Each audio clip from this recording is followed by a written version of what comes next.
Баршаңызға қайырлы күн достар. Сіздермен алуа үй жағдайында дайындалатын попкорндардың рецептпен бөлісетін боламын. Видеомды соңына дейін қарап, каналыма тіркелмеген болсаңыз тіркеліп, жанында тұрған қоңырау белгісін басуды ұмытпаңыздар. Күкіртімізге 3 қасық қантымызды салып араластыратын боламыз. Осы кезекте табамызға майымызды құйып қыздырамыз. Дайын болған күкіртімізді осылай араластырып табамызға салатын боламыз.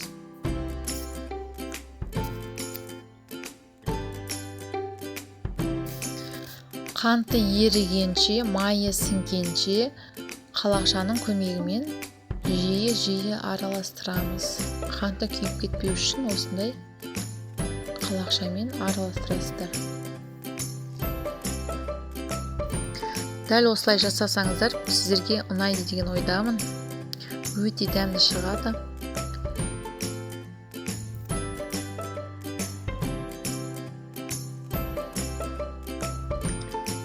Араластыру арқылы қуыратын боламыз дәл осылай.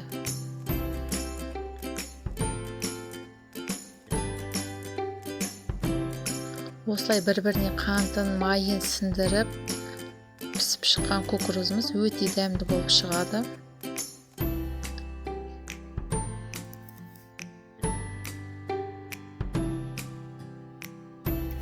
Ендігі кезекте бетін жауып бұқтыратын боламыз. Бет өсіп көпіршіктенгенде бетін жабасыздар.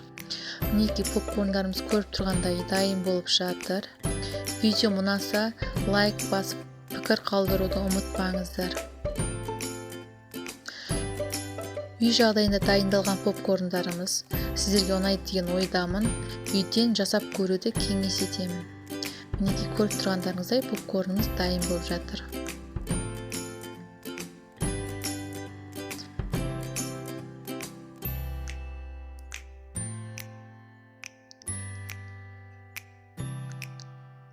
Мінекей попкорндарымыз дайын болды.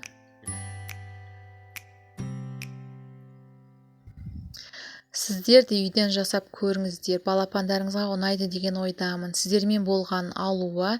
Келесі видеомда кездескенше сау болыңыздар.